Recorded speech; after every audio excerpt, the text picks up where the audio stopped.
And we're now getting some more inputs on the story. BJP questions Nehru's legacy amid Vande Mataram row. BJP says Nehru said Vande Mataram will irritate the Muslims. BJP also claims that it was Nehru's false sense of secularism. And BJP says that the legacy of Nehru is debatable. So BJP continues to mount attack on Jawaharlal Nehru's legacy. In fact, the BJP has now questioned his legacy amid the row over Vande Mataram, saying that Jawaharlal Nehru said Vande Mataram will irritate the Muslims and there is Nehru's false sense of secularism. In fact, the BJP has also claimed that the legacy of the first Prime Minister Jawaharlal Nehru is in fact debatable.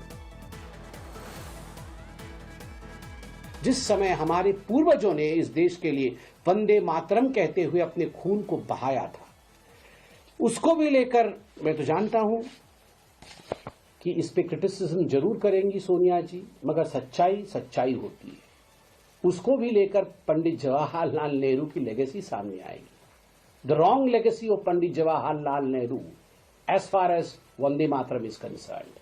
पहली बात है कि नेहरू जी ने CWC की जो meeting होने वाली थी उससे ठीक 6 दिन पहले ही आनंद मठ का अंग्रेजी वर्जन पढ़ा, कोई भारतीय लैंग्वेज में नहीं पढ़ा, जबकि आनंद मठ को कई भारतीय लैंग्वेज में तब तक 1905 में ही ट्रांसलेशन हो चुका था। बंगाल का जो विभाजन हुआ था, प्रथम विभाजन, जिसे स्वदेशी आंदोलन कहते हैं, उस समय जब स्वदेशी आंदोलन हुआ था उस समय ही ट्रांसलेशन आनंद मठ का हो।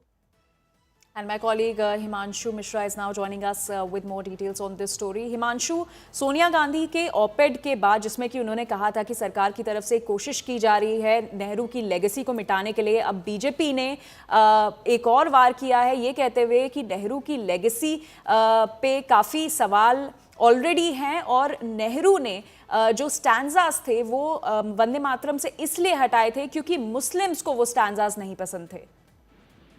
देखिए, बिल्कुल लगातार भारतीय जनता पार्टी की ये कोशिश रही है कि वंदे मातरम पे जब डिबेट हो तो बहुत अच्छे से हो और वो अननोन फैक्ट्स जो है वो सामने आए जो अभी तक नहीं आए हैं। और उसी परिदृश्य में जो है संबित पात्रा से लेके तमाम जो भारतीय जनता पार्टी के स्पोक्स पर्सन्स और सांसद हैं, उन्होंने मीडिया से मुखातिब होते हुए सोशल मीडिया प्लेटफॉर्म्स पर लिखना शुरू किया है कि किस तरीके से जो है नेहरू ने जो है वंदे मातरम के कुछ वो स्टैंजास हटवाए थे जो कहीं ना कहीं ऐसा प्रतीत होता है कि उनको मुस्लिम वोट बैंक की चिंता थी, जिसमें एक जिक्र जो है भारतीय जनता पार्टी की तरफ से भी कहा गया है कि जिन्ना ने भी एक पत्र लिखा था। तो तमाम इस तरीके की चीजें हैं जिस पर भारतीय जनता पार्टी जो है आज अपना पक्ष रखेगी जब वंदे मातरम की 150th ईयर कंप्लीट होंगे। और उस पर कहीं ना कहीं ये जरूर है कि भारतीय जनता पार्टी की कोशिश रहेगी कि वंदे मातरम का जो मुद्दा है इस पर